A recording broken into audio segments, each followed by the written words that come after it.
You are responsible for the crimes of your forefathers. A lot of you white people walk around here like, I never had slaves. You were never a slave. I never had slaves. But you benefit for the crimes of your forefathers.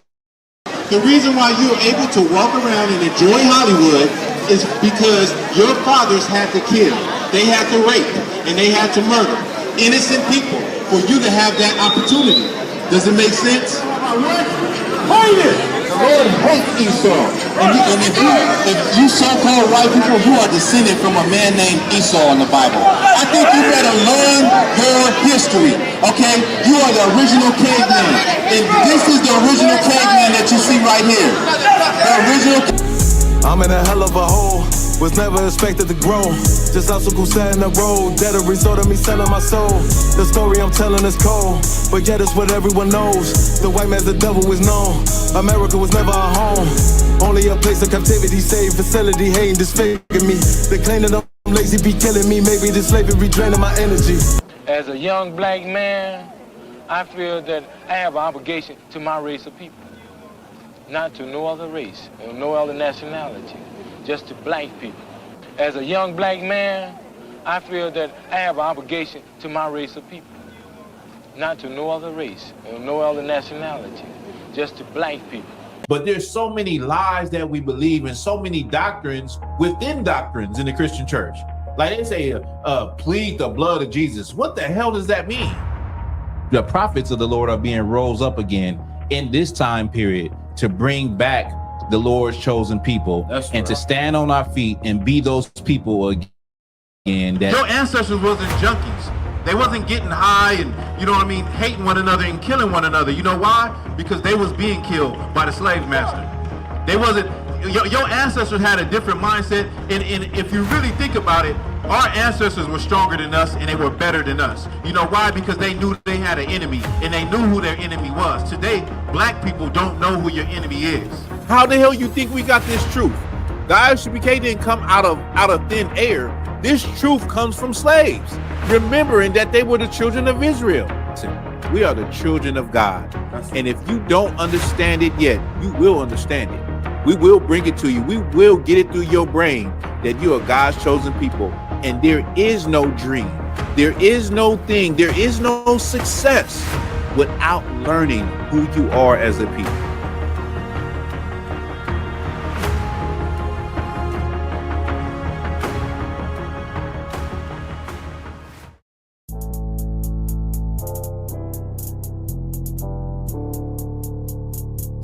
According to God, the white man is the devil. You see, I've been in here for a little minute. You know what I'm saying? And I see niggas, they like to talk a lot. They like to claim leadership. They like to claim this and that. You know what I'm saying? They like to be above what they really is and have authority. But they don't really need that authority. They don't really know what to do with that leadership. You understand? You hold hands with this boy, your ass need to stop and ask you to give a damn what you talk about. Don't give a fuck what you believe, nigga. Gotta stand up and serve my God. We don't pray on our knees, nigga. Yeah. See, everybody ain't with all that peace talk. Everybody ain't with all that little bygone be. Boy, your ass need to stop and ask you to prop. It's about to get serious. When they hit us with dope and kill us with crack, where the fuck with your leaders? I'm curious. He cashed out on your blood, traded you in and bought a new biz. Ask you the prophets, I tell you the scheme. If you don't wake up, you gon' die in your dreams. I say you won't tell you no more. I swear these crackers try to kill us slow. Just spoke to a nigga and fed he up for parole because of the COVID. It feel like the host in this world that don't go together. Know it's gold in the ghetto. I'm in the city blazing with my niggas. Just told the devil the score never settled. Yeah, see the props. So I'm tired of these niggas keep talking about, you know, you respect my religion, I respect your religion.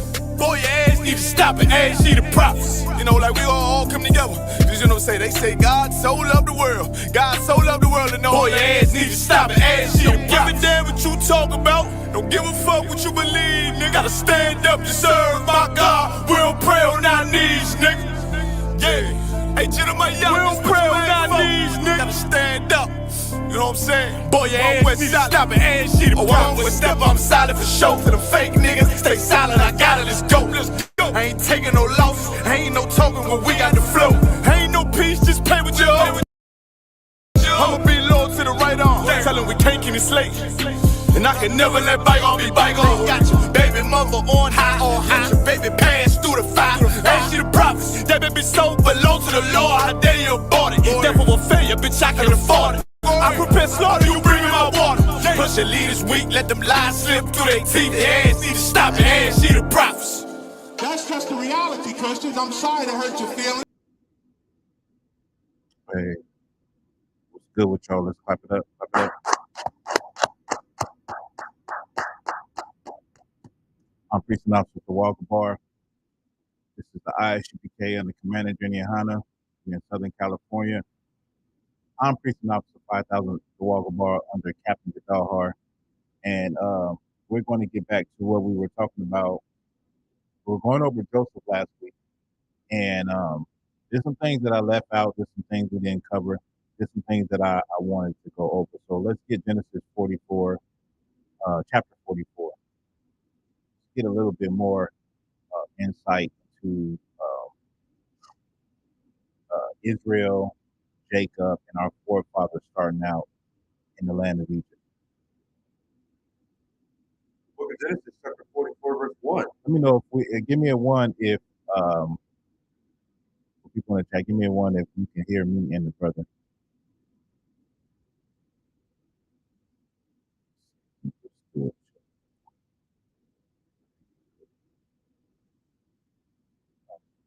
Okay.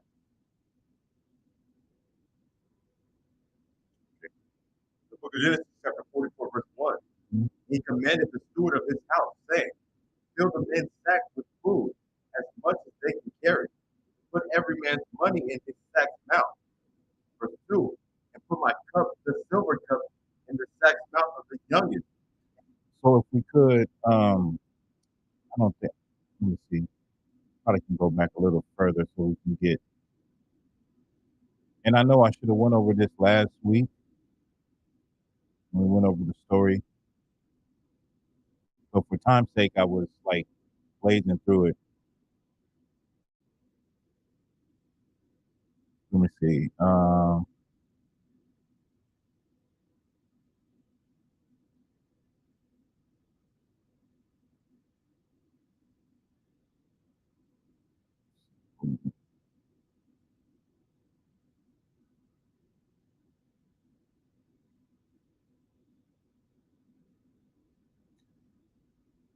You're 44 and what?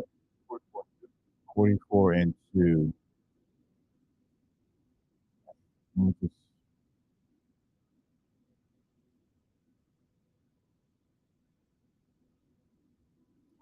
So the backdrop is that it was a famine in the land, and Jacob sent his sons, or Israel sent his sons to Egypt to buy grain, so they had their money. And when they got there, Joseph recognized them. He recognized his brother that had sold him into Egypt. And what Joseph did was he sent them back. First of all, they said that they had a brother that was passed away, Joseph, and they had a brother that was back home with their father, who was Benjamin, who was the youngest. So Joseph said, until you bring him back, I'm going to keep Simeon. So Joseph kept their brother Simeon while they went back home and got Benjamin. And because Benjamin was Jacob's last son, his youngest son, he was already hurt over losing Joseph. So he said, if I lose him, then I'm a mourn to the day that I die. And so he allowed for Benjamin to come back. So what happened was the brothers got grain. He sent them, the Pharaoh, Joseph sent them back, and he told the servants to put the money in there too. And so when they opened up the sacks, they were like, dang, our money is still in here. We're going to have to go back because the Pharaoh, the advisor or Joseph is going to think that we stole this money when really we came honestly to pay for the grain. But Joseph was doing this in order to see if his father was still alive and see how the family was doing. And we'll start at 44. Go ahead. Uh-huh. No. Let's get back to, so let's go back. Okay, yeah, start at 44. The book of Genesis, chapter 44, verse 1. He commanded the steward of his house, saying, fill the men's sack with food, as much as they can carry, and put every man's money in his sack's mouth. Mm-hmm. Verse 2, and put my cup, the silver cup, in the sack's mouth of the youngest. So now they done came back with Benjamin, and they're going back home for a second time. And he says, put the money back and put my cup in the youngest one's bag, in Benjamin's bag, meaning Joseph's cup. He's telling his servants, his Egyptian servants, to put his cup in there. Go ahead. And put and his corn money. Mm-hmm. And he did according to the word that Joseph had spoken. Mm-hmm. Verse 3. Yeah, go ahead. Y'all just bear with us. While the brother go handle something, I'll keep reading. It says, as soon as the morning was light, the men were sent away, they and their asses, their donkeys. And when they were gone out the city and not yet far off, Joseph said unto his servant, up, follow after them. And when thou dost overtake them, say unto them, where have you rewarded evil for good? Is not this in which my Lord drinketh, and whereby indeed he divineth? Yet ye have done evil in so doing. So he wanted his servant, he told the servant, go and catch him, run up on him, say, why y'all did that evil? Basically, they were going to shake him down and find that cup that Joseph had said to put in Benjamin's bag. Go ahead. I was at yeah. The book of Genesis, chapter 44, verse 4. No. 6. We're at 6. Verse 6. He overtook them. Mm-hmm. He spake unto them these same words. And they said unto him, wherefore saith my Lord these words? God forbid that thy servants should do according to this thing. Behold, the money which we found in our sack's mouth, we brought it again unto thee out of the land of Canaan. How then should we steal out of thy Lord's house silver or gold? Right. So the brother is saying, we already had went back to Canaan and brought back the money that, we thought was by accident. We didn't want nobody to think we were stealing. We brought that money back. So why would we do something like this? You understand? Go ahead. Verse 9. With whomsoever of thy servants to be found, both let him die, and we also will be my Lord's bondmen. He said, now also let it be according unto your word. He with whom it is found shall be my servant, and he shall be blameless. So now, is this Joseph speaking, or is this the? So he's saying basically, whoever stole the cup, he could be not let me know, and he's going to be my servant. He's going to be my slave, and y'all going to be blameless. Y'all won't have no fault. Just give me him, knowing that it was Benjamin. Go ahead. 11. Verse 11. Then they speedily took down every man his sack to the ground, and opened up every man his sack. Verse 12. And he searched and began at the eldest, and left at the youngest, and the cup was found in Benjamin's sack. So they made everybody lay down, like how the police do, and searched everybody's bag, and they found the cup in Benjamin's sack. Go ahead. Verse 13. Then they rent their clothes and laid every man his ass, and returned to the city. Then they rent their clothes, meaning his brother was in. They ripped their clothes. They was in mourning because it was in Benjamin's sack. This is they had promised Israel that he would come back. They would bring him back and he would be safe. But now he's about to become a slave in Egypt. That's what they're thinking. Go ahead. Verse 14. And Judah and his brethren came to Joseph's house, for he was yet there, and they fell before him on the ground. And Joseph said unto them, What deed is this that ye have done? What is not that such a man as I can certainly divine? And Judah said, What shall we say unto my Lord? So Joseph said, Why did you do this? Don't you know that I'm a man of power? I'm a man that can figure out and find out anything. I know everything that's going on in the city. I got whispers. I got people doing, what they call it, spying. I know everything that's going on. You can't do anything in Egypt without me knowing. Go ahead. What shall we speak? Or how shall we clear ourselves? God hath found out the iniquity of thy servants. Behold. What verse are you on? Okay. We are my Lord's servants, both we and he also with whom the cup is found. Verse 17 he said, God forbid that I should do so. But the man that will hand the cup is found shall be my servant. And as for you, give you up in peace unto your father.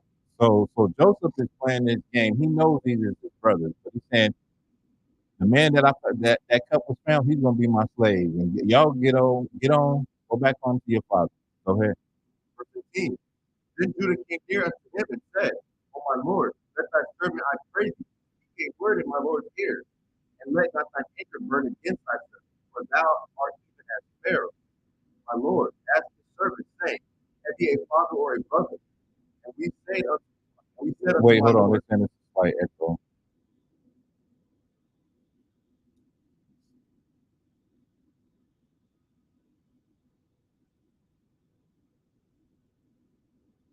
Listen to it.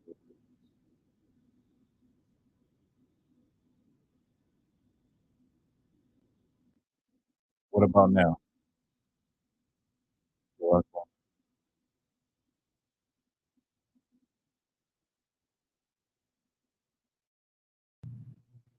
Still echoing? It's like it's not your mic. I'm probably just. It's probably that mic. Okay.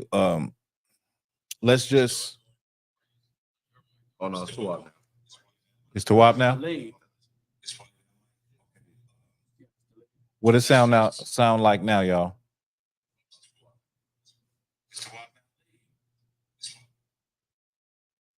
I think it's good, man. That's just the stream. I think that's just the stream, y'all. Yeah. Most High in Christ. Most High in Christ. Where was he at? Verse 20. The book of Genesis, chapter 44, verse 20. And we said unto my Lord, we have a father, an old man, and a child of his old age, a little one, and his brother is dead, and he alone is left of his mother, and his father loveth him. Verse 21. And thou saidst unto thy servants, bring him down unto me, that I may set mine eyes upon him. So then we have a father that loved this boy. And our father, he gonna be in shambles when he find this out. And Joseph said, what? Bring him what? And thou saidst unto thy servants, bring him down unto me, that I may set my eyes upon him. What verse we on? That was verse 21. Keep going. Verse 22. And we said unto my Lord, the lad cannot leave his father, for if he should leave his father would die. If now they're calling Joseph my Lord. He's saying like, and we saying to my Lord. They're talking to their brother. They don't know it's their brother that they sold. Go ahead. And thou saidst unto thy servants, except your youngest brother come down with you, ye shall see my face no more.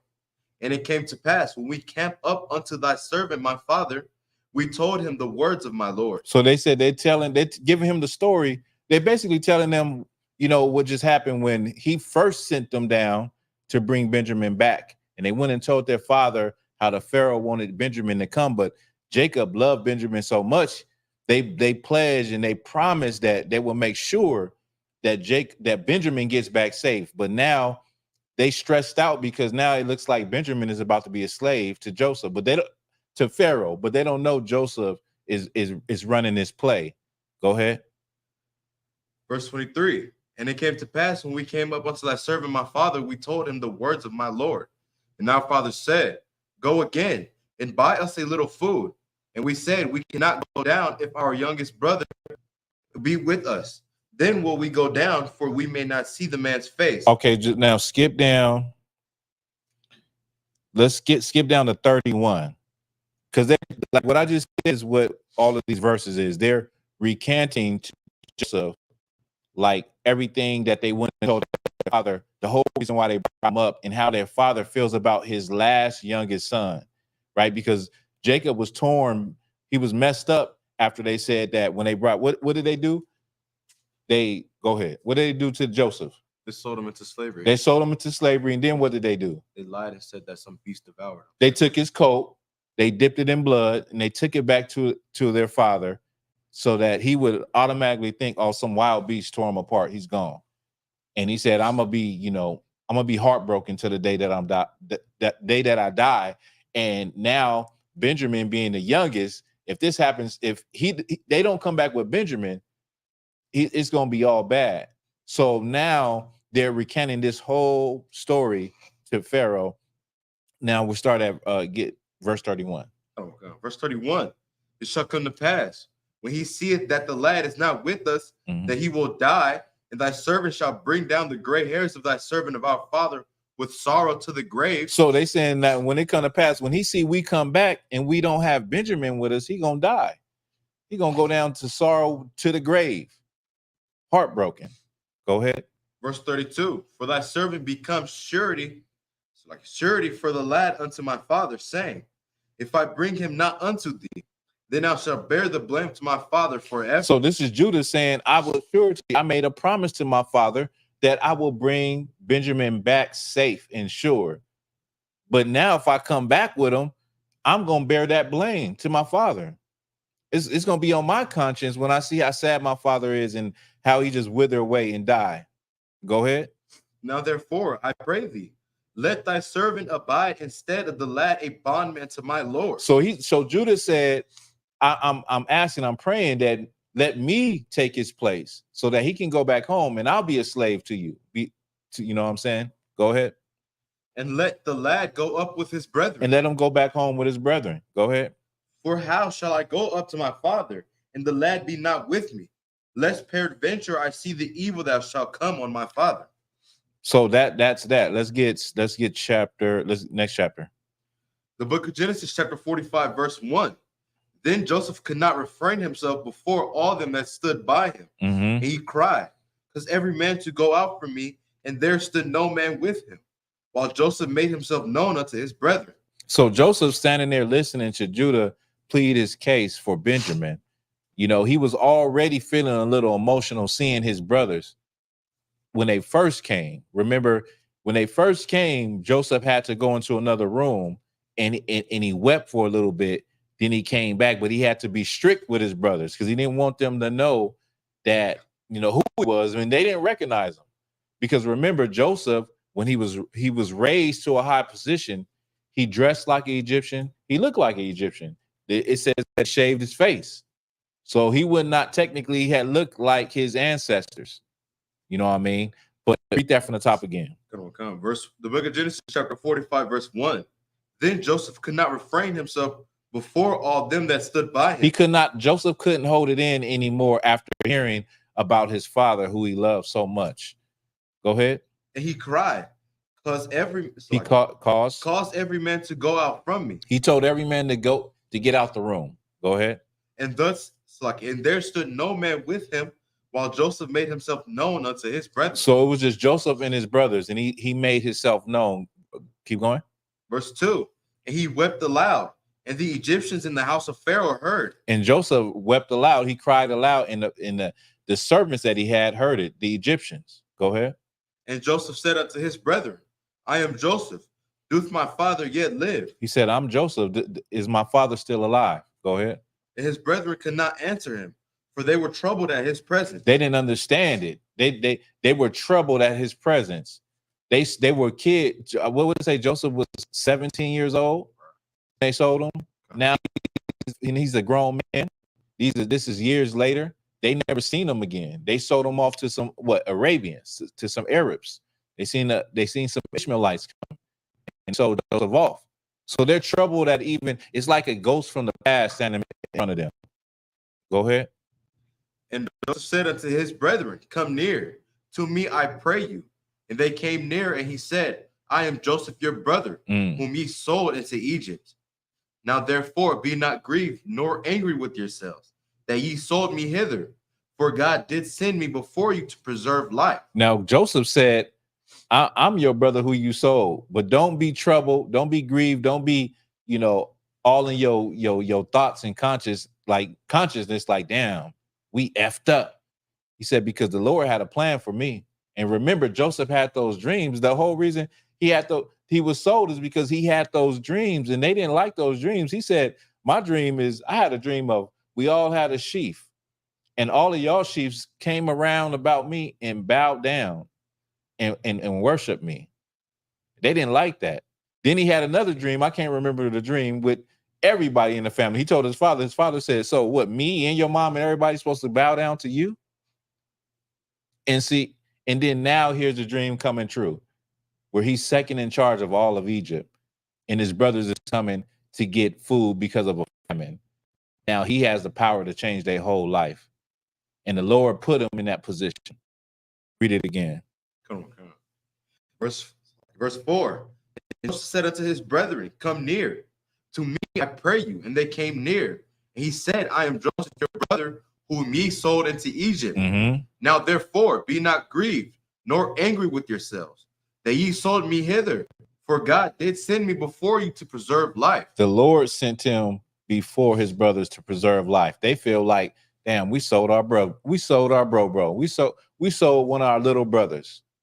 That was evil. They didn't realize that the Lord did that, made that whole thing, orchestrated that whole thing for him to preserve life, because everybody was dying from the famine. It was a big deal back then if there was a famine. Now you have surplus and stores and storages and all of those things in the world, where if there is a famine, a lot of times if you live in a populated area, you won't know it, probably only because of the prices is going up. But in those times, a famine was a big deal, and you had to find who had the bread, literally the bread, the food, who had the grain, who had the barley, who had the wheat, who had the livestock, who had fertile land where livestock could live and they were producing, and you had to go purchase it. Keep reading. Verse 6. For these 2 years have the famine been in the land, and yet there are 5 years in the which there shall neither be earing nor harvest. And God sent before you to preserve you a posterity in the earth, and to save your lives by a great deliverance. Somebody get the definition of posterity. He said, God sent me forth to preserve a posterity. Right? Get posterity. A posterity in the earth. Preserve you a posterity in the earth, and save your lives by a great deliverance. I got it. I'm here. The Merriam-Webster definition of posterity: the offspring of one progenitor to the furthest generation, for all future generations. That's to preserve your life. Your heritage is your posterity. Your bloodline, that's your posterity. Go ahead. Come on. Verse 7. And God sent me to preserve you a posterity in the earth, and to save your lives by a great deliverance. So now it was not you that sent me hither, but God. He hath made me a father to Pharaoh. I worry you want some trouble? You twab? Okay. And Lord of all his house, and a ruler throughout all the land of Egypt. Haste ye and go up to my father, and say unto him, thus saith thy son Joseph, God hath made me Lord of all Egypt. Come down unto me, tarry not. Let me see. Salakia, where we at? I just finished verse 9. Verse 9. Read verse 9 for me again. That's a very powerful verse. Go ahead. Verse 9. Haste ye and go up to my father, and say unto him, thus saith thy son Joseph, God hath made me Lord of all Egypt. come down unto me, tarry not. Salakia, even verse 8. I didn't even catch that. Start at verse 8 for me. Come. Verse 8. So now it was not you that sent me hither, but God. He hath made me a father to Pharaoh. Joseph became a father to Pharaoh. He interpreted his dreams. He did something nobody in the land and nobody under the authority of the Pharaoh could do. None of his magicians, none of his wise men could give an answer for those dreams. And not only that, articulate it in a way and become a architect and a planner to start saving up for the bad times, to establish granaries, to buy up the land. Because it came a time where people was coming with their money to buy grain, right? And then they didn't have no money. They was coming with their livestock to buy the grain. And then they didn't have no more livestock because of the famine. Then all they had was their land. And so because in this time period, Egypt became very rich because of Joseph, because they didn't have anything else. So what was they coming with? They were selling their land to Joseph. So the Pharaoh started to control all of the land. And that takes you back to the famine stela that I brought out last week, where it's a record of the priests having the Pharaoh would take all the land except for the priest. It would take 20% from everybody except for the priests, the Egyptian priests. And so this document that was written in rocks, they were still holding on to this thousands of years later, and they believe it was a real thing. But what it also does prove is that the famine actually happened, the 7-year famine. And also, y'all remember from last week, Joseph said that the 7 years of plenty would be forgotten about. It would be like all the good would be forgotten about. Only thing people will remember is the 7 years of famine. And it's still written in stone to this day. Okay, keep reading.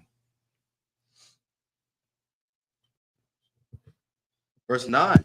Haste ye, and go up to my father, and say unto him, thus saith thy son Joseph, God hath made me Lord of all Egypt. Come down unto me, tarry not. So he said, go down to my father. Y'all go back, go to my father and tell him that the Most High has made me Lord over all of Egypt.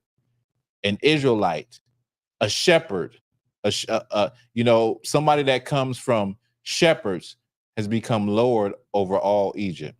Go ahead. Verse 10. And thou shalt dwell in the land of Goshen. Thou shalt dwell in the land of Goshen. Where is Goshen? Let me pull it up. Pull up a map for y'all. Goshen, this is the actual satellite map. Now, Goshen, you see where's the red 10 is at. Goshen was in a very fertile area. Now, you can't see the whole land of Egypt, but where you see the green line going down, that's the Nile River. So the water where the Nile River is where it's fertile because it's moist. Everything else is very arid and dry, but Goshen is what you call a delta, right? A delta region where the land is fertile and you can grow crops and you can do agriculture. That's the land where the Canaanites were living. That's the land where people that came from the area of Israel would settle in ancient Egypt. Go ahead. Come on. Verse 11. And thou shalt dwell in the land of Goshen. Thou shalt be near unto me, thou and thy children and thy children's children, and thy flocks and thy herds and all that thou hast. Mm-hmm. Verse 11. And there will I nourish thee, for yet there are 5 years of famine, lest thou and thy household and all that thou hast come to poverty. And behold, your eyes see, and the eyes of my brother Benjamin, that it is my mouth that speaks unto you. And ye shall tell my father of all my glory in Egypt, and of all that ye have seen, and ye shall haste and bring down my father hither.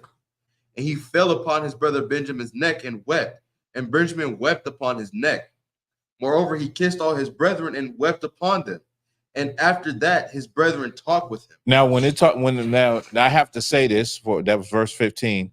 When he kissed all of his brethren, what does it mean when it says kiss in the Bible? Go ahead. Like he's saluting. It's a salute. Like when you look at the actual definition of a kiss, the etymology of the word, the ancient word, it's to touch someone. It's not to, like how we think, how we were raised, that a kiss is two people pressing their lips against each other in a sign of affection. Right. But a kiss is really just a salute. It's a salute. It's a blow, blow. That's all it is. You're touching. You're showing love in a way that is not how you think today. You're showing, you know, it's a greeting. It's a way to show love, and it's a way, it's a greeting, but not in the way that we think of a kiss today. Right. Because they like to say that and use that for with David and Jonathan. They like to say, oh, look, this is LGBTQ, when you don't really understand the Bible. You're not studied enough to understand that this was not what you see or what you think it is today. Right. Keep going. Come on. Verse 14. Verse 15. Moreover, he kissed all his brethren and wept upon them. And after that, his brethren talked with him. Verse 16. And the fame thereof was heard in Pharaoh's house, saying, Joseph's brethren are come, and it pleased Pharaoh well and his servants. And Pharaoh said unto Joseph, say unto thy brethren, this do ye, lade your beasts and go, get you unto the land of Canaan, and take your father and your households, and come unto me, and I will give you the good of the land of Egypt, and you shall eat the fat of the land. So the Pharaoh loved Joseph so much that Pharaoh treated Joseph like he was his father, even though he was a different race. He said, you know, get some camels, get everything you need, and go down and get your family. Go and get your peoples. Go and get your father and your households, and come back to Egypt, and I'm gonna give you the fat of the land. You're gonna live large on the land. I'm gonna put you in the best places of Egypt because I respect you so much. I appreciate you so much for what you've done for my kingdom. That's how the Pharaoh treated Joseph. Right. Go ahead. Verse 19. Now thou art commanded, this do ye, take you wagons out of the land of Egypt for your little ones and for your wives, and bring your father and come. He said, I command you to get everything you need, your wives and your little ones, and go get your father and come back. Go ahead. Verse 20. Also regard not your stuff, for the good of all the land of Egypt is yours. He said, listen, it's spared no expense. Don't worry about your stuff. Don't worry about nothing. All the good things you need, whatever you need, you got it. Could you imagine that? Could you imagine? That's like today, basically, like the president of the United States treating a nigger from the ghetto like that, because he was able to predict and tell him what his dreams meant. Say, whatever you need, we'll send you on a helicopter. Don't worry about food. Don't worry about money. No spared expense. I'll put you on a private jet to get there and go get your family and bring them back. And we're going to set you up in the Hamptons. We're going to set you up in the fattest place of America, the nicest place of America. And don't worry about it. You good. You Gucci. I got you. That's how the Pharaoh was treating Joseph. Joseph was an Israelite, but the Lord gave him that favor to have that position in Egypt. Go ahead. Verse 21. And the children of Israel did so. And Joseph gave them wagons according to the commandment of Pharaoh, and gave them provision for the way. Verse 22. To all of them that gave each man changes of raiment, but to Benjamin he gave 300 pieces of silver and 5 changes of raiment. And to his brother he sent after this manner: 10 asses laden with the good things of Egypt, and 10 she asses laden with the corn and bread and meat for his father by the way. So he sent his brethren away, and they departed. And he said unto them, see that ye fall not out by the way. Verse 25. And they went up out of Egypt, and they went up out of Egypt and came into the land of Canaan unto Jacob their father, and told him, saying, Joseph is yet alive. So they came back home they was sent with all kind of meat, all kind of goods, and they came back to their father in Canaan and said, Joseph is alive. Now, Jacob has always thought, he thinking that his son had died a long time ago. Go ahead. Okay. Joseph is yet alive, and he is governor over all the land of Egypt. And Jacob's heart fainted, and for he believed them not. And he didn't even believe it not. He did not believe that his son was alive. Have you ever seen that where you have videos where a brother or sister knows that their family member is alive and they might be locked up for a long time, and then they come and surprise them, and the brother is standing there, or even the daughter or the son is standing there. They only seen their father on video chat and pictures and visits. They never thought they'll ever see him again. And then they turn around and they can't believe it. They can't believe that this person is standing there before their eyes. Well, Jacob could not believe that Joseph was alive. Go ahead. Verse 27. And they told him all the words of Joseph, which he had said unto them. And when he saw the wagons which Joseph had sent to carry him, the spirit of Jacob, their father, revived. So Jacob, remember, Jacob he had a cloud over him. He was depressed after hearing what happened to Joseph. He loved Joseph more than all of his boys. And then when he heard that, it changed him forever. Now, when he's hearing this new information and they showing him all the things they got, it said that his spirit was revived. He got life again from hearing that his son was alive again. Go ahead. And Israel said, it is enough. Joseph, my son, is yet alive. I will go and see him before I die. Now, Jacob was very, very old. And so he said, I'm going to go see my son before I give up the ghost. Let's keep going. Next chapter. Verse 46. And 1. The book of Genesis, chapter 46, verse 1. And Israel took his journey with all that he had, and came to Beersheba and offered sacrifices unto the God of his father Isaac. Mm-hmm. And God spake unto Israel in the visions of the night and said, Jacob, Jacob. And he said, here am I. And he said, I am God, the God of thy father. Fear not to go down into Egypt, for I will there make of thee a great nation. I will go down with thee into Egypt. So the Most High told him to fear not to go in there, because the Egyptians hated the Hebrews. They hated anybody that was a shepherd.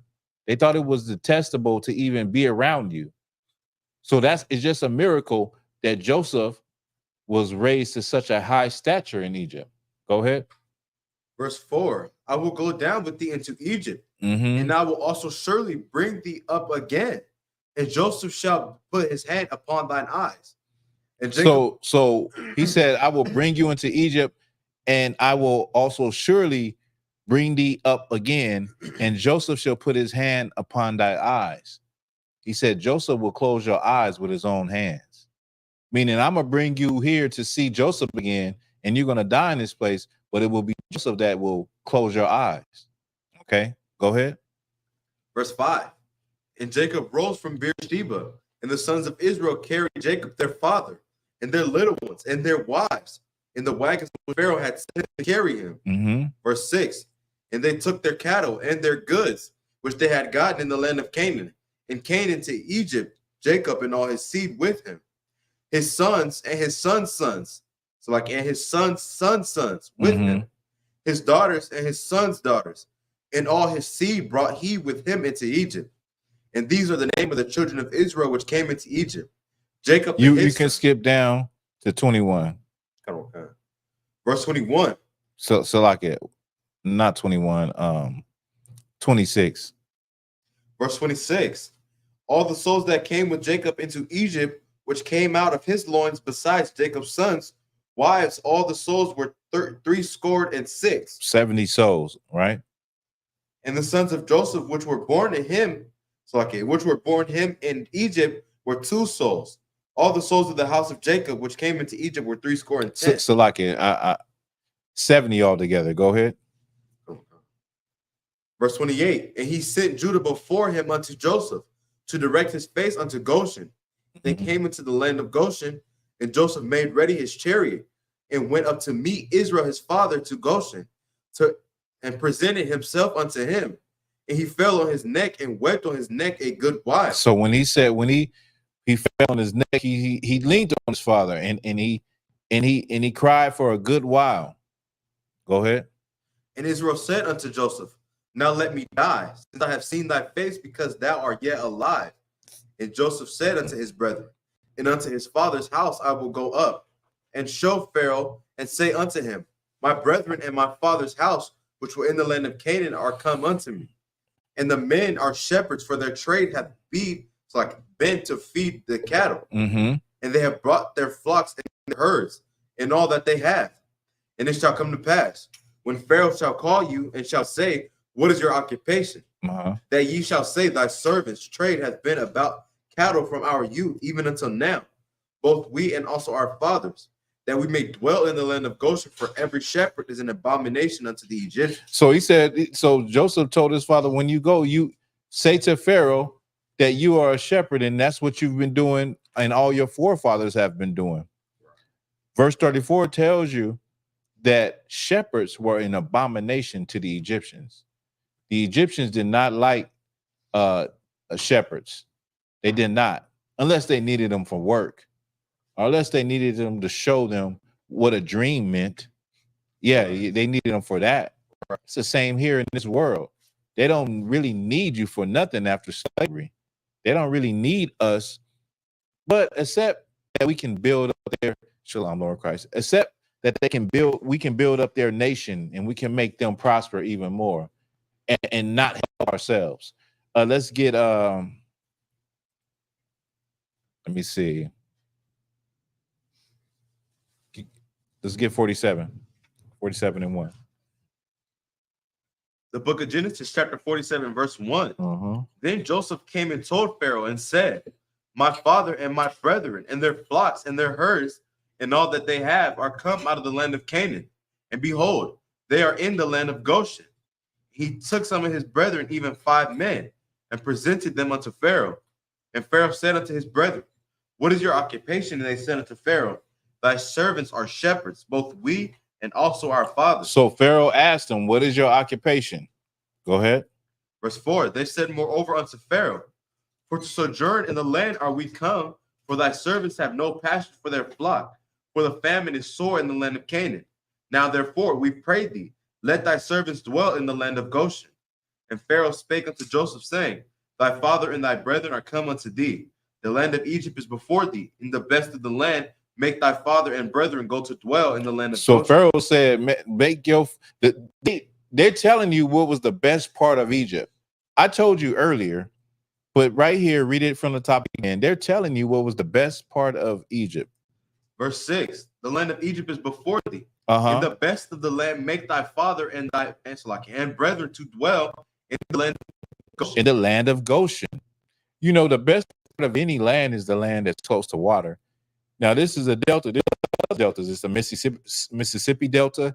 There's different deltas where you have water coming through, the river connecting to a large body of water, and it brings in all of this silt, and it makes the soil so fertile for things to grow, and mainly for crops and all of those things, and for your livestock.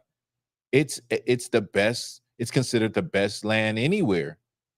And so Pharaoh said, Joseph, put your family there. Put your family in the best land that we have. Give them the best real estate that we have.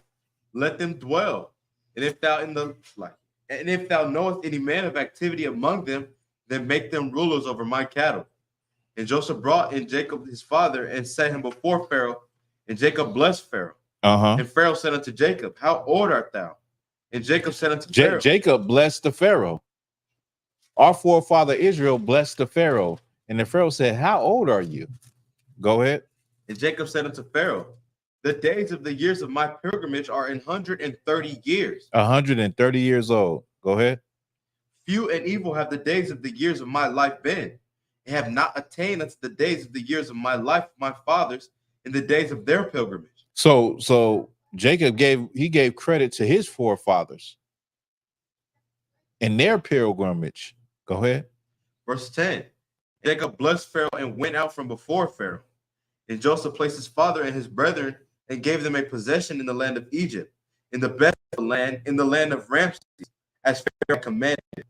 And Joseph nourished his father his brethren and all his father's household with bread according to their families. Ramses was an area in Goshen, just so you don't get confused. Verse 12. Verse 12, and Joseph nourished his father and his brethren and all his father's household with bread according to their families. And there was no bread in all the land, for the famine was very sore, so that the land of Egypt and all the land of Canaan fainted by reason of the famine. So this is talking about the famine and how people started to bring, first they would bring the money, then they ran out of money, then they would bring their livestock, then they ran out of money, livestock, and then they started to sell their land to Joseph, to the Pharaoh. So because of that, the Egyptian government became super rich because they bought up all the land from everyone because of the famine, because they had all the grain, because Joseph predicted this. He said to store it up, make silos, or what they call granaries, these big chutes in the ground. I showed y'all last week, the Egyptians made big chutes in the ground where you stored barley and wheat, and it was preserved for a very long time. And they just sold it. But it was only because Joseph predicted this would happen. The 7 years of plenty and then the 7 years of famine. So for 7 years, they were able to store up all of this food. And then when the famine came, they had food to give out, but it also made them super rich. Go ahead. Verse 14. And Joseph gathered up all the money that was found in the land of Egypt and in the land of Canaan for the corn which they bought. And Joseph brought the money into Pharaoh's house. And when money failed in the land of Egypt and in the land of Canaan, all the Egyptians came unto Joseph and said, give us bread, for why should we die in thy presence? For the money faileth. And Joseph said, give your cattle, and I will give you for your cattle if money fail. If you don't got no more money, give me your cattle. I'll take the cat. I'll take a horse. I'll take your goats and your sheep and your cows. Go ahead. And they brought their cattle unto Joseph, and Joseph gave them bread in exchange for horses, for the flocks, and for the cattle of the herds, and for the asses, and he fed them with bread for all their cattle for that year. It was like when that year was ended, they came unto him the second year and said unto him, we will not hide it from my Lord, how that our money is spent. Go ahead. So like it. Yeah. So when they were bringing in this, so people had like cattle and stuff like out, and it's a famine in the land. So what did they have eaten the cattle already or not? I mean, they probably would have ate something because a cow or a goat, it'll last a family a pretty long time. You know what I'm saying? But I'm sure they probably would have already ate some. But just say you got flocks and ain't nothing growing. It's not like they're going to stay alive that long. So the only thing you got that is your collateral is that. And then after that, what we're getting to it is that after you done sold all of your livestock, all you got is the land that you own. And now you got to sell that because the famine was 7 years. But the 7 years of plenty, the Egyptians have been storing up the food. They have been. Well, really, it's just is wheat, barley, and grains and stuff. They have been storing that up so that when this time come, Egypt had so much surplus that different nations was coming. Now, Israel, our forefathers were in Canaan, which is Israel, and the famine was great everywhere. So they was coming down to Egypt to buy. So this is what all nations was doing, coming to Egypt, because Egypt was like America back then, where they had all the food. You want to go there, you know what I mean, and get that food. But eventually, like, that's a good question. I think you would have been eating your cows or whatever, but after a minute of them getting skinny and all of that, you looking like, well, damn, ain't no grass growing, ain't nothing growing. Like, this is all I got. You know what I mean? You might as well give them up and get something, you know what I mean? Because they're going to die. But you might as well sell them while they still got a little life in them. You know what I mean? And the Egyptians definitely got the food to feed them. Go ahead. Verse 18. When that year was ended, they came unto him the second year and said unto him, we will not hide it from my Lord, how that our money is spent. My Lord also hath our herds of cattle.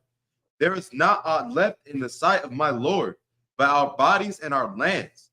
Wherefore shall we die before thine eyes, both we and our land? Buy us and our land for bread. Now, if you could give me, what I want to get into is also the Hyksos. I was talking about this. These were the shepherd kings that took over Egypt at a certain period of time. This period of time is during the same time that Joseph and his father in the Israelites were in Egypt. And so I'm gonna send you a story real quick. All right. I'm gonna send you a link. It's from the yeah, go ahead. So like, okay, I'm picturing it's like, okay, maybe the time period is off, but like how in the movies or the mid-century type movies, like the king and for in this case Pharaoh and then like his court is good. Like they're not really suffering for nothing. It's the people that are. It's the people that are suffering. Yes. I sent it to you on Messenger. Come on, and they gaining land, and then eventually they will deviate back out to their I don't call them lords, but they'll be like lords or this lord over this land. Right. Like that's what they were doing at the time. Right. So it's kind of like I can put it in this way, like with America, like let's say if it was a really bad famine. Like a lot of blacks and Hispanics, we kind of like will be asked out because a lot of us don't own no land with livestock and all of that. But let's just say America has all the food, all the surplus. And so the people with farms and the people with land, the people with cattle, first off, they're coming to buy. They're coming to buy the food first with the money. But then it gets to a point where the money's not no good no more because nobody is buying. The famine is so bad, nobody's buying from each other like that. So we got to go to where America or Egypt has the actual food. So our money ain't no good no more. Then it gets to the point where now we're looking at our possessions, our cars, our houses and everything. And we're like, well, like I say livestock is like a house, all right? Because our jewelry or something that's an investment because it can keep making money, right? The livestock can keep making money. Now you're trying to sell your livestock because it's a famine, nothing is growing. So your livestock got to eat. But because it's not raining, ain't nothing growing that they can eat, you stuck. You in a situation where like, damn, what did I do? I don't want to starve. Okay, I'm gonna start selling some of these horses. I'm gonna sell some of these cows. And then get to the point where you sell them all because of the famine. Then they get to the point where, damn, all I got is my land. And you sell that to the Egyptians. Now, the government or the Egyptians, America is getting very rich because now they're buying up everybody's land. Now they own everybody's land and they're super rich.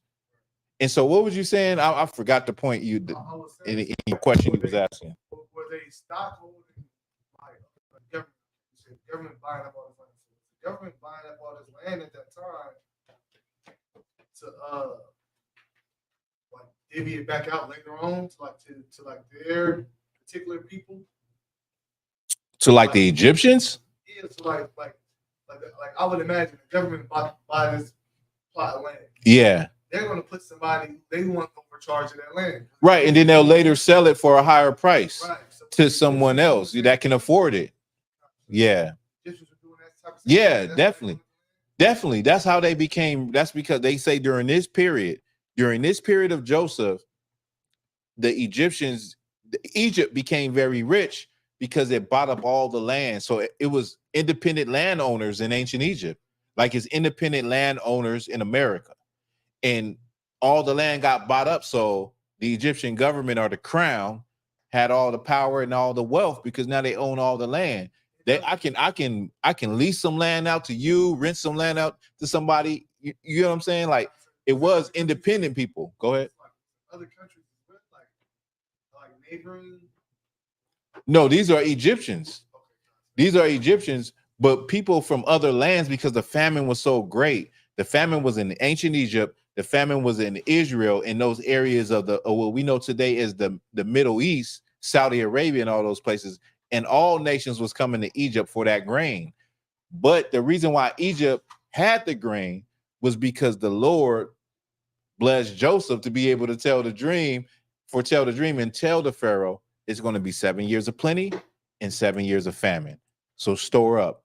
Now, when they go into the archaeology, like I brought out last week, they look at the pyramids. They look at the 3rd century Pharaoh, Djoser.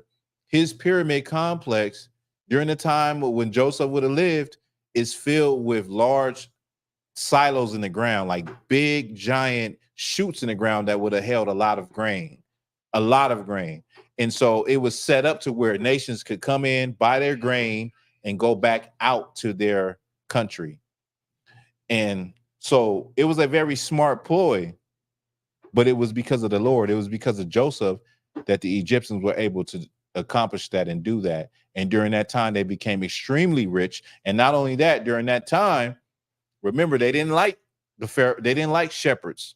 So during that time, you have the Hyksos, which grew, that came to power, and they dominated the same area of Egypt. You had Upper Egypt and Lower Egypt. Well, the Hyksos dominated Lower Egypt, okay? And the history tells us that pharaohs had to go to war and expel the Hyksos. But the Hyksos, you got that article? We're going to read about the Hyksos, right? And I have some slides to pull up to show you that Hyksos, they were a people, a shepherd people that came out of Canaan. They had a god called El or Baal, and they came into Egypt in the Delta region, in the Goshen area, and they got so great that they were able to come into rulership on the throne of ancient Egypt, but they were not Egyptians. They were Semitic people. Go ahead and read that. Okay. This is Hyksos, Egyptian dynasty by Britannica. Hyksos dynasty of Palestinian origin that ruled northern Egypt as the 15th dynasty, 1630 C or 1530 BCE. So they ruled northern Egypt. So northern Egypt is considered Lower Egypt. So what you would think is Upper Egypt is actually Lower Egypt. In the lower part of the Nile, where Aswan and those places, that's called Upper Egypt, where Thebes is at. Go ahead. The name Hyksos was used by the Egyptian historian Manetho, who, according to the Jewish historian, Manetho is a famous historian. He was an Egyptian historian that lived in the 3rd century. And a lot of archaeologists get their information from Manetho. Of course, when it comes to the Israelites, a lot of people get their information from Josephus, who lived in the 1st century. And he was an Israelite that lived in during Greek times. Go ahead. By the Egyptian historian Manetho, who, according to the Jewish historian Flavius Josephus, translated the word as king shepherds or captive shepherds. So the word Hyksos, when they translate it, it means shepherd kings or king shepherds, or what is the other one? Captive shepherd. Captive shepherds. Go ahead. Josephus himself wished to demonstrate that great antiquity for the Jews and thus identified the Hyksos with the Hebrews of the Bible. Josephus identified the Hyksos. Josephus was an Israelite that came up during the Greek times. He was a historian. You should get the book of Josephus if you like to read. It's crazy information in the book of Josephus. Do we got the book of Josephus here? We don't got it. We don't got it. I got it in my library, but Joseph. So like it. It's with the camp equipment, Most High Christ. So we do have it. It's with the camp equipment. So when we out at camp, we have our books laid out so people can see the type of books we study and we read. And we have the book of Josephus, which is Josephus gives a record from Genesis all the way down in his own account and his studies and his research. And he lived during the 1st century BC. Where we at? Hyksos was in fact probably in excuse me. Go ahead. Rulers of foreign lands. Rulers of foreign lands, right? And it almost certainly designated the foreign dynasties rather than the ethnic group. Mm-hmm. Modern scholarship has identified most of Hyksos kings named as Semitic.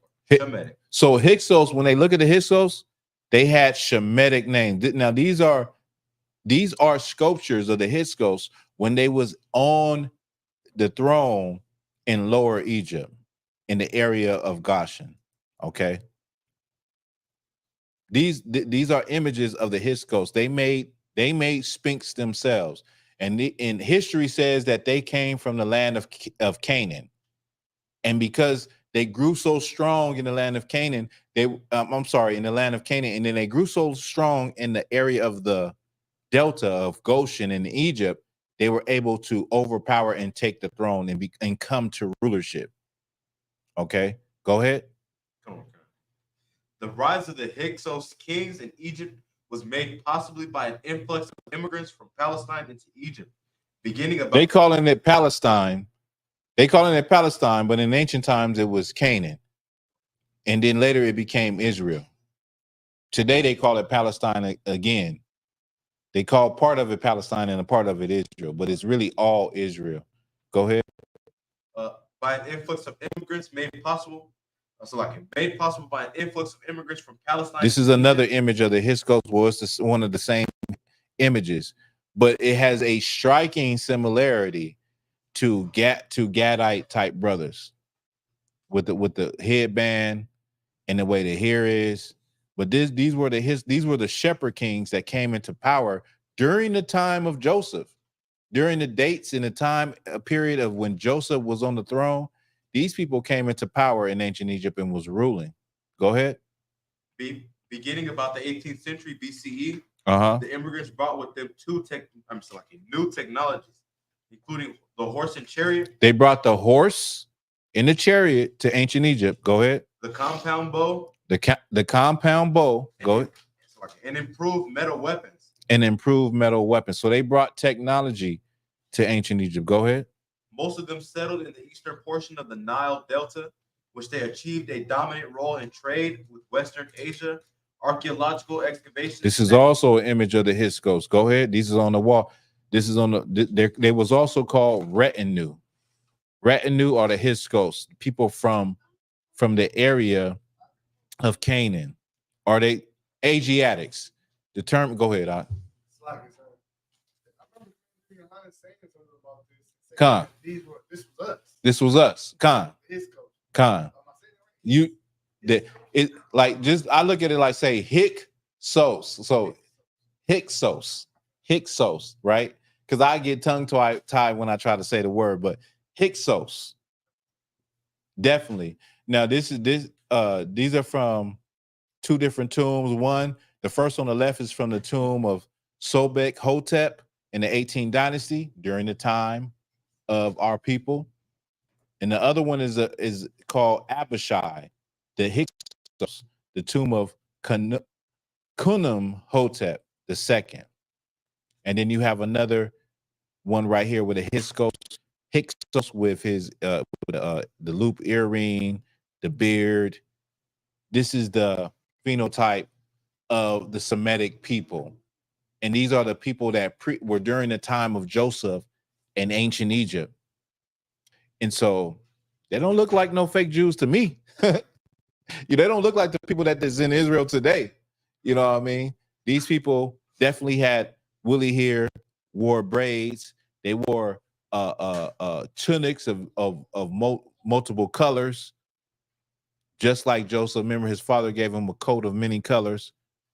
This fits the description or the phenotype. Keep reading.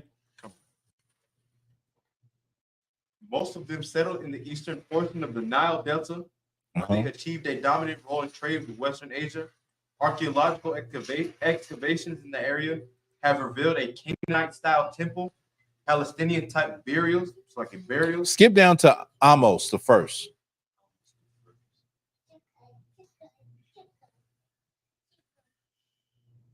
Pharaoh. Is it in here? Should be in here. Give me that.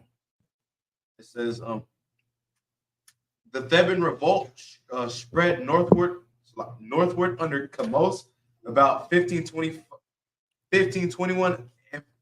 Varus fell to his successor, Amos, founder of the 18th dynasty, thereby ending 108 years of Hyksos rule over Egypt.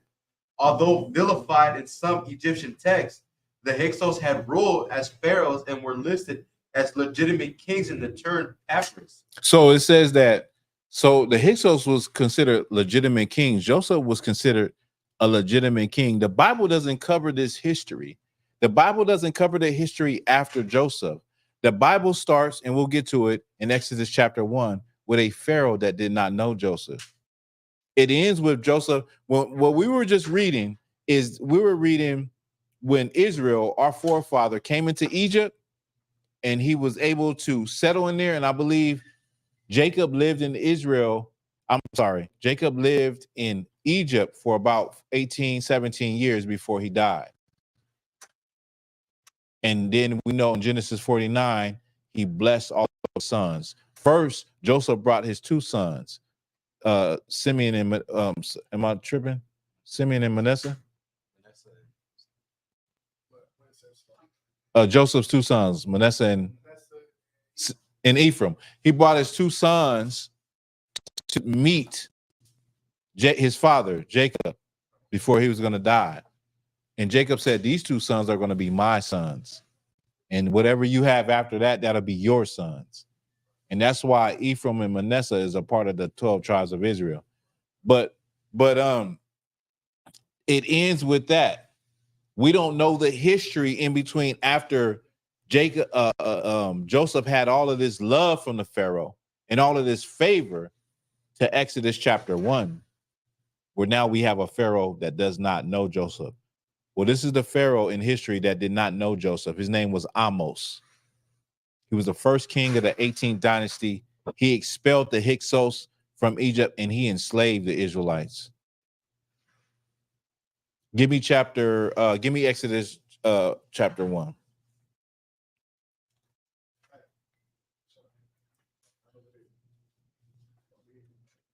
This is the book of Exodus, chapter 1, verse 1. Now these are the names of the children of Israel which came into Egypt. Every man in his household came with Jacob. Verse 2. So like let me get there with you real quick.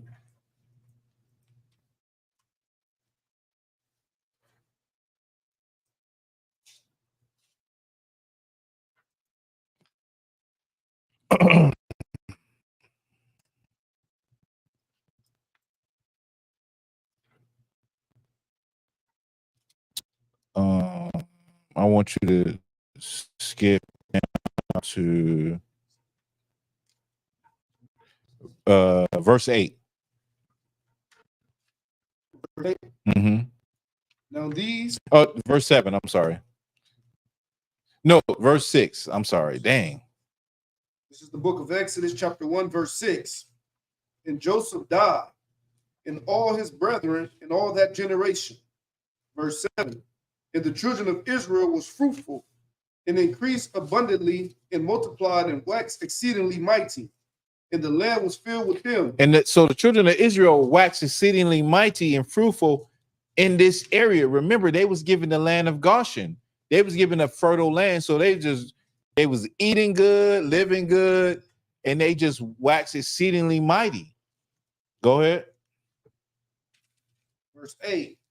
Now there arose up a new king over Egypt, which knew not Joseph. So the new king that rose up over Egypt was Amos the first. He was the king. He was the first king of the 18th dynasty. He did not know Joseph. And in the history, it says that he rose up to go against the Hyksos and pushed him out of Egypt. That's in the history of the Edomites. Go ahead. So that whole 108-year period you were talking about, that's what the scriptures is talking about for as us waxing mighty in the land. Right. Okay, kind of. We new inventions and doing new things and just growing in the land of Egypt. And remember, in the beginning, I don't know if everybody's paying attention, but when Joseph told his brothers, "Don't fear me, like the Lord has put me here for a reason, what is it? to give you a posterity, to make sure that our seed keeps going on.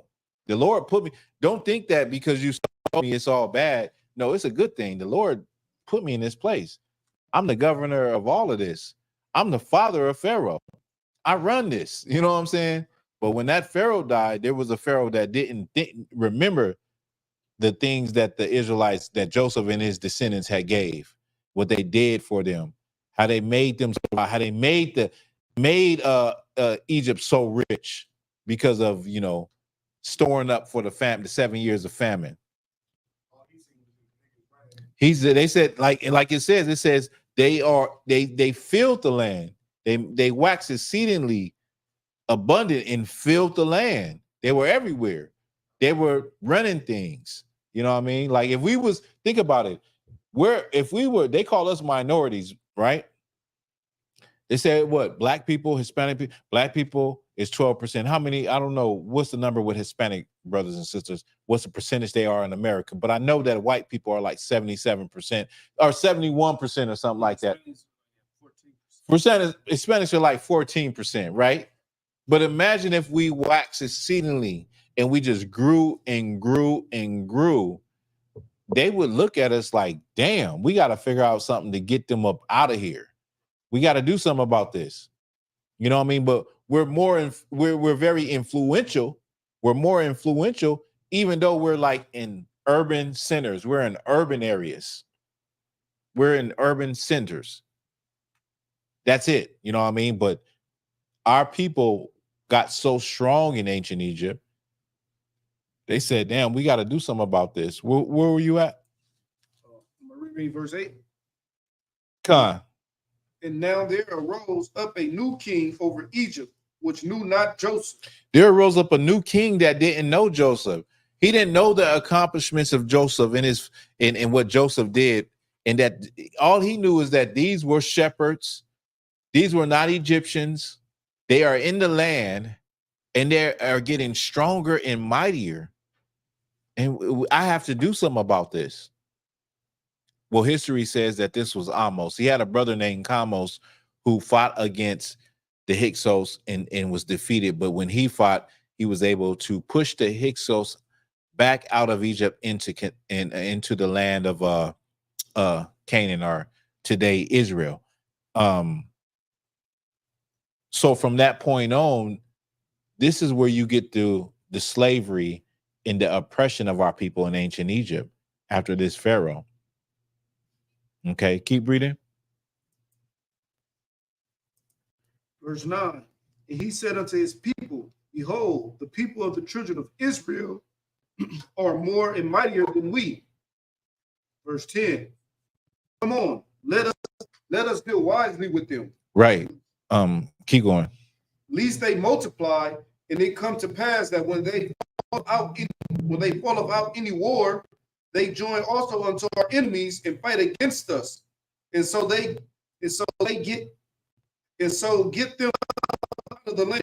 Get them up out of the land. We need to get them out of the land. There's too many of them. Not get all of them out the land, but we need to get them up out of the land because they're just too strong. They're stronger than us. They're mightier than us, and this is a threat to our nation and to our people. Isn't that how Edomites feel with us? It's not even a lot of us, but they feel threatened by us. They feel like we're doing too much sometimes. They feel like, okay, we need to try something different with these niggas. They getting strong and they getting uppity and they think they know something.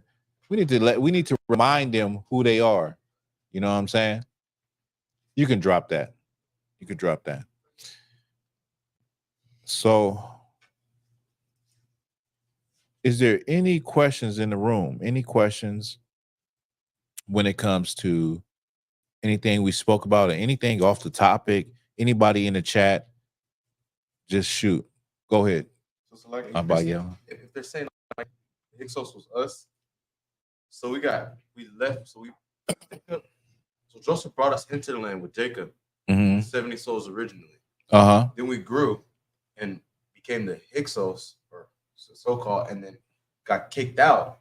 So in between how you saying the 49th chapter and the beginning of Exodus. Mhm. So that's like when we came back into the land, or like how did we end up back into the land? So what I was saying was, you remember in Exodus, it's telling us that they said they're growing mightier than us. We got to get them up out the land. Right. I don't believe it was all of our people. History doesn't say that, because history shows that during this time there were still people that had to build pyramids, Right. to work in Egypt. At this time, this is when Israelites became enslaved. Now, you remember the Brooklyn Papyrus that I brought out? The Brooklyn Papyrus is a papyrus that basically tells you that Egypt, anybody that was living in Egypt was forced to work on building projects. They had to work on building projects. They had to, let me pull this up real quick. They had to work, and a lot of people say there was no slaves in Egypt. That's a lie. Egypt forced people to work on building projects. You had to if you was in ancient Egypt. But I don't want to forget your question. So you were saying that during that period of time, Like, how did we get back in? kind of like, No, we it was many of us. We never left that area. A lot of people think that Egyptians did everything that you see in Egypt. The Egyptians that they think did everything were pharaohs. They didn't work. right. They gave commands. It was regular people in Egypt that built all the monuments and cut the stone and was artisans and people that sculpt. Y'all remember when we went to the wilderness and Moses went up to get the 10 Commandments, Aaron fashioned a damn calf out of gold. How many niggas can you go to right now that can do anything with gold and melt anything down and make something out of it?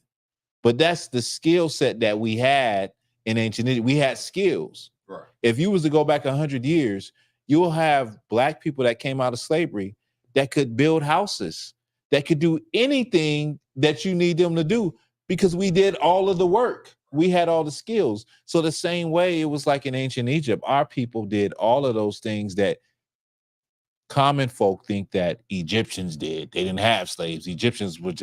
No, the pharaohs, y'all niggas get confused with being Egyptian versus being a pharaoh. It was only a few pharaohs in his family, and they didn't do nothing. Common folk did everything. Go ahead. So we was basically already, like the brother saying, like we was already there. We was already there. Remember, in the history, we were already living in the land of Goshen. We were living in a fertile. Go ahead. We were shepherds.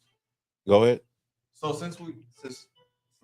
when they're recognizing us as the Hyksos, so since we were defeated by Pharaoh, we were never expelled. Is what I'm asking. Is like, how do we end up back in the land of Egypt after Amos defeated us as the Hyksos, and then now at the time of Exodus, he's talking about, okay, there's too much, then let's get them out. So we leave and come back. So no. So when you look at the families, you had different. They're all Semitic branches of the same people. You had different, just the same way we have different branches of our people now. We have different types of brothers and sisters that think one way. We got the what is the people out there in the South? The what you call them? The Geechee, the Gori or the Geechee. Y'all know about the Geechee people? The people that had the brothers and sisters that came from slavery, but they kind of like made their own language and culture. They're like by the swamps and everything. They're not Creole, but okay, there's something like that. But the point I'm making is that there was a lot of different families and clans that came out of Canaan and were settled in this region. They just looked at everybody as the same. They looked at us as shepherds. So our people grew to so great that they rose on the throne. And the history says that Amos fought against them and expelled them out the land. When we read in Exodus chapter 1, it says we need to get them out of the land. Okay. Now, getting them out of the land don't mean everybody is gone. Right. But you have different families. We know that Joseph's family was in the land. There came a time when this new Pharaoh rose up. He didn't know them. He didn't give a damn about what our people did, what that lineage or that family did. He didn't care about that. That didn't matter. You know what I'm saying? Go ahead. So, if I may. So basically, his goal was not to completely get everybody out, but just to shrink the numbers. Just to shrink the numbers. That there was deeper than them. So now, this is speculation, but that's what we're saying is to shrink the numbers because our people, it says our people multiplied and they filled the land, meaning they were everywhere. Like they were more than us. They were more than us, the Egyptians. So we need to figure out what we can do with this. Not only did we say we got to get them out the land, it goes into the first form of abortion, which is every child that is born, every male, kill them. Because the male, so you don't have to put the women, because us Egyptians, we sleep with them women, those will be Egyptian babies, but kill the man child. Let's get rid of the man child, and then we can cut them numbers down. We can hack them down a little bit, you know what I mean? But we went over this. Probably like 3 or 4 weeks ago. We can read that. We can read it. Somebody get that. We can. It's in the same chapter where we was just at, Exodus chapter 1. Let me see. I see. It looks like we got something. So it says, so basically gentrified Egypt. Who gentrified Egypt? We did. We gentrify Egypt, or are you saying that just explain it a little more? Look at Exodus chapter 1, verse 8. Now there arose up a new king over Egypt, which knew not Joseph. And he said unto his people, behold, the people of the children of Israel are more and mightier than we. Come on, let us deal wisely with them, lest they multiply, and it come to pass that when they followed out any more, they join also into our enemies and fight against us, and so get them up out of the land. Therefore they did set over them taskmasters. They set up over them taskmasters. Go ahead. To afflict them with their burdens. To afflict them with their burdens. That's like having a job and having a supervisor over you, having somebody over you. When we was in slavery, we had what you call overseers. A taskmaster is somebody that's making sure you're doing your job, making sure you stay busy. Go ahead. And they built for Pharaoh treacherous cities, Pithom and Ramses. Mm-hmm. But the more they afflicted them, the more they multiplied and grew. And they were grieved because of the children of Israel. They were grieved because of the children of Israel. They're grieved because the children of Israel, even today, they're grieved because of Blacks, Hispanics, and Native Indians and not going with the program. Anytime you're not going with the program, anytime you speak up, anytime you stand up, anytime you point out something that is wrong, they're grieved by you. They're grieved by your existence. They're grieved by the fact that they know that you're the people that produce the most. You're the people that's in the fields getting all the fruit and all the grapes and all the salad, the lettuce and all that, so they can have a good salad. You're the people working 9 to 5s, 10 and 12 hours. You're the people that's resilient and strong and unwavering and proud. And they're even grieved because of your pride and who you are. They don't want to even see you proud. They want to see you with your damn head down. They don't want that. Go ahead. Verse 13, and the Egyptians made the children of Israel to serve with rigor. And they made their lives bitter with hard bondage in mortar and in brick, and in all manner of service in the field. So they did all manner of service in the field. What I just named, all of these different jobs and occupations, these jobs and occupations keep this kingdom running, but it's all manner of service in the field. Go ahead. All their service wherein they made them serve was rigor. It was rigor. It was hard. It was hard. Go ahead. Verse 15, and the king of Egypt spake unto the Hebrew midwives, of which the name of some was Shipra, and the name of the other Puah. And he said, when you do the office of the midwife to the Hebrew woman, see him upon their tools, if it be a son, then you shall kill him. But if it be a daughter, she's dead. If it be a daughter, then she shall live. So Like we already went over it, to kill a son is to mean that you cutting off the bloodline. And that for that's a good breakdown for brothers that say that the bloodline is not in a man, it's in a woman. Well, you can bring this precept out. Because he say you could ask them, why did he want to kill the boys but not the girls? Why? And they ain't gonna have no one would have an answer for that. Like, but you will have an answer because it's the bloodline is in the man. The seed comes from the man. But keep going. Salaki. But the midwives feared God. Uh-huh. And did not as the king of Egypt commanded them. The midwives feared the Most High. They didn't do as what the Pharaoh said. Go ahead. But saved the men and children alive. Uh-huh.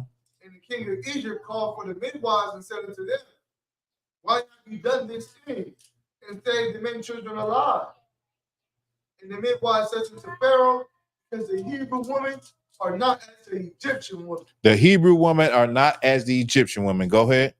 For they are alive. They are lively. Go ahead. And are delivered everywhere.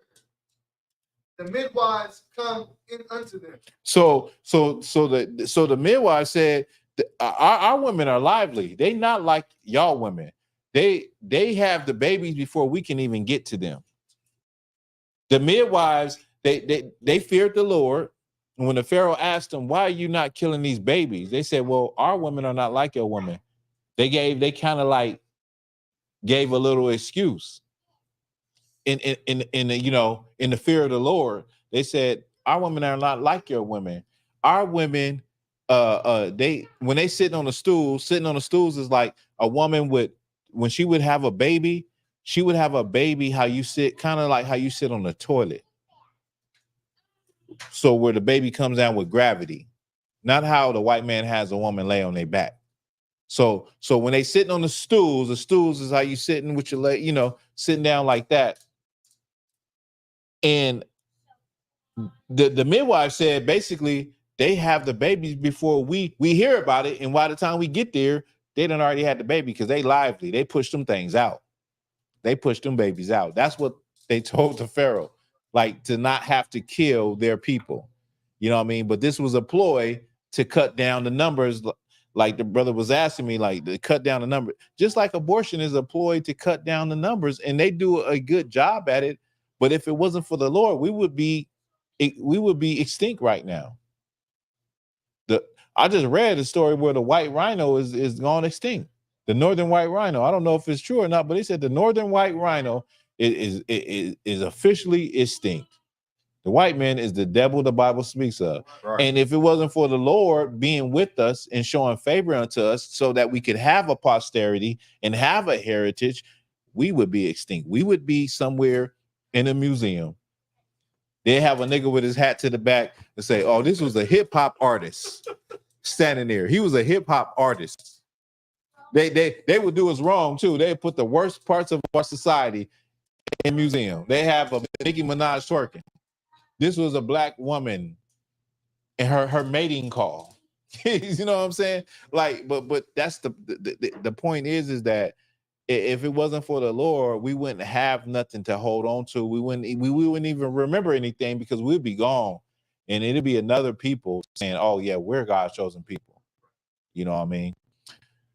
Anything else? It's 9:02. Any questions in the chat before we get up out of here? I hope I'll answer brothers' questions. To what? All right, Israel, we're about to wrap it up. That's the class. I'm going to pass the class to Priest and Officer Karataza.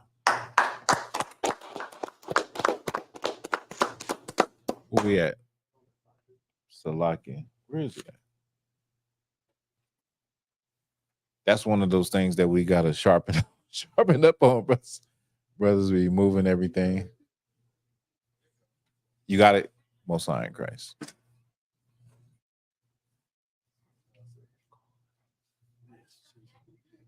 Salaki, I was gonna say that brother could have turned that down, turned the shit down.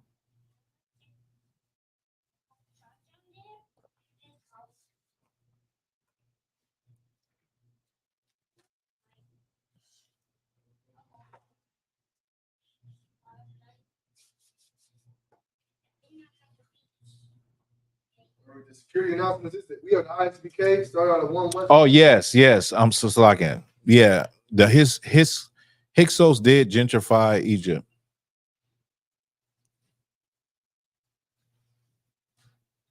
Yeah, we're talking about. The I.S.U.P.K. security announcements. We are the I.S.U.P.K. Started out at 1 West Street Hall in New York. Rule for new brother or sister. The new brother or sister comes to the school. When a new brother or sister comes into the school, they are off limits for 6 months. They are to be saluted only. They are here to share themselves in the world. If they need transportation, the teacher will arrange it. After 6 months, if the brother or sister has interest in a particular person, he or she must give permission from the head to speak to a brother or sister. There's another 6 months which the brother and sister will court each other. After this 6 months period, the brother and sister will get permission from the head to marry. Tithes, which is a commandment. Numbers 18 and 21, Malachi 3, 8 through 10. Means 10th in Hebrew, ma'ashra. 10% of any penny of any increase the Lord gives you, give the treasury or teacher. Priest fund, free will offering for the priest, not mandatory. Whatsoever amount you would like. Upcoming holy convocations is the Feast of First Fruits on June 17th, I believe. Remind Akim and Akwaki to check the bulletin board in the hallway. If anyone wants to be a trooper in the school, to start wearing all black boot shirt, pants, headband, and war scarf. That individual, Imagine, we're going to give one courtesy salute to the teacher. Imagine he stand. Imagine Shabbat. Imagine Barak. Yahweh Bashim Yahweh Barakatah. Yahweh Bashim Yahweh Barakatah. With that, Yahweh last dismissed.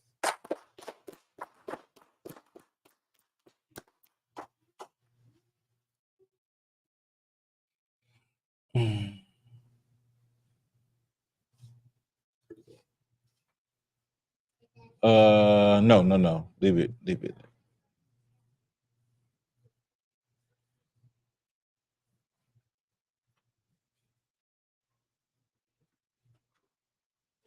Let me see.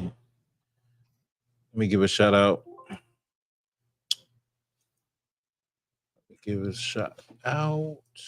We got Sister Baratha Nawa in the house. We got Sister Olivia Arnold in the house. Princess Nakaf in the house. Daughter of a King in the house. G.A. Georgia, Most High in Christ. Amara Shara in the house. Black Dazzle was in the house. That Gamer Honesty 06 was in the house. Halak Bang Yashikar in the house. Renee Gaines in the house. Davion Perchu, our warrior, is in the house. He's definitely in the house. He's right here. Natazam Anna Jewel in the house. Shalom to you, sister. Let me see. Kalmaz Baf is in the house. Shalom to you. Mary Baf Yashikar in the house. My sister's been rocking for so long. She's been down. So a solid sister. Yeah. And let me see. I'm gonna play a video.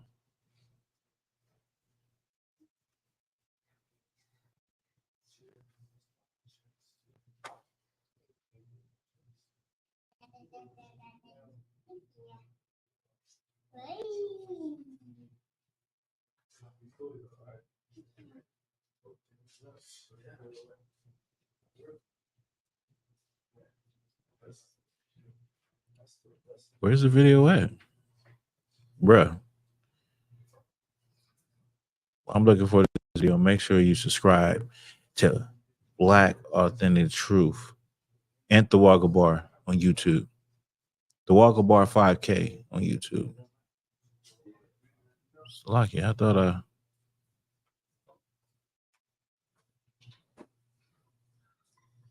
oh, there we go. Let me pull this up. Oh, shout out to, did I say Black Dazzle? Shout out to Black Dazzle too.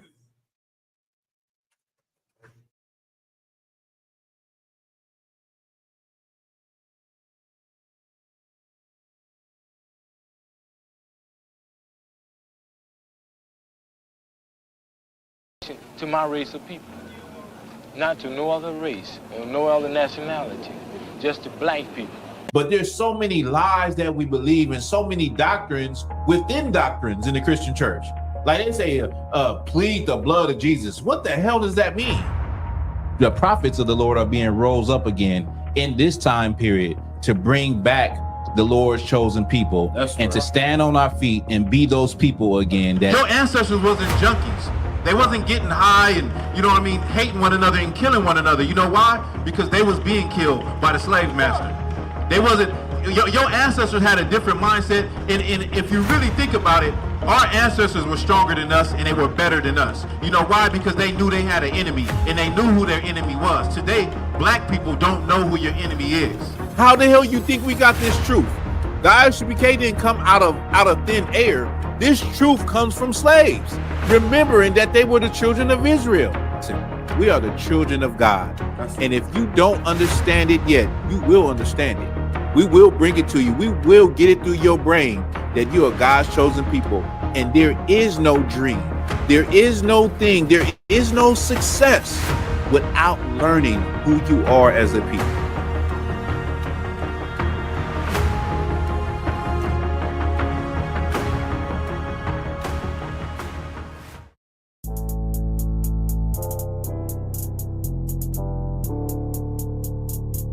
According to God, the white man is the devil. You see, I've been in here for a little minute. You know what I'm saying? And I see niggas, they like to talk a lot. They like to claim leadership. They like to claim this and that. You know what I'm saying? They like to be above what they really is and have authority. But they don't really need that authority. They don't really know what to do with that leadership. You understand? You hold hands with this white man. Need to stop and ask you to give a damn what you talk about. Don't give a fuck what you believe, nigga. Gotta stand up to serve my God. We don't pray on our knees, nigga. Yeah. See, everybody ain't with all that peace talk. Everybody ain't with all that bygone be. Boy, ass need to stop and ask you the prophets. It's about to get serious. When they hit us with dope and kill us with crack, where the fuck with your leaders? I'm curious. He cashed out on your blood, traded you in and bought a new biz. Ask you the prophets, I tell you the scheme. If you don't wake up, you gon' die in your dreams. I tell you once, won't tell you no more. I swear these crackers try to kill us slow. Just spoke to a nigga and fed it up for parole because of the COVID. It feel like the host in this world that don't go together. Know that it's gold in the ghetto. I'm in the city blazing with my niggas. Just told the devil the score never settled. Yeah, see the prophets. I'm tired of these niggas keep talking about, you know, you respect my religion, I respect your religion. Boy, your ass need to stop and ask you the prophets. You know, like we all come together. Cause you know, they say God so loved the world. God so loved the world and know boy, your ass need to stop and ask you the prophets. Don't give a damn what you talk about. Don't give a fuck what you believe, nigga. Gotta stand up to serve my God. We don't pray on our knees, nigga. Yeah. Hey, gentlemen, y'all, we don't pray on our knees, nigga. Gotta stand up. You know what I'm saying? Boy, your ass need to stop and ask shit. Oh, I don't step, I'm solid for show. To the fake niggas, stay silent, I got it, let's go. Let's go. I ain't taking no losses, ain't no talking when we got the flow. Ain't no peace, just pay with your own. I'ma be loyal to the right arm. Tell him we can't keep me slave. And I can never let bygone be bygone. Got your baby mother on high, got your baby pass through the fire. Ask you the prophets, that baby so belong to the Lord. How dare you abort it? Devil will failure, bitch, I can afford it. I prepare slaughter, you bring me my water. Push your leaders weak, let them lies slip through their teeth. Their ass need to stop and ask you the prophets. That's just the reality, Christians. I'm sorry to hurt your feelings.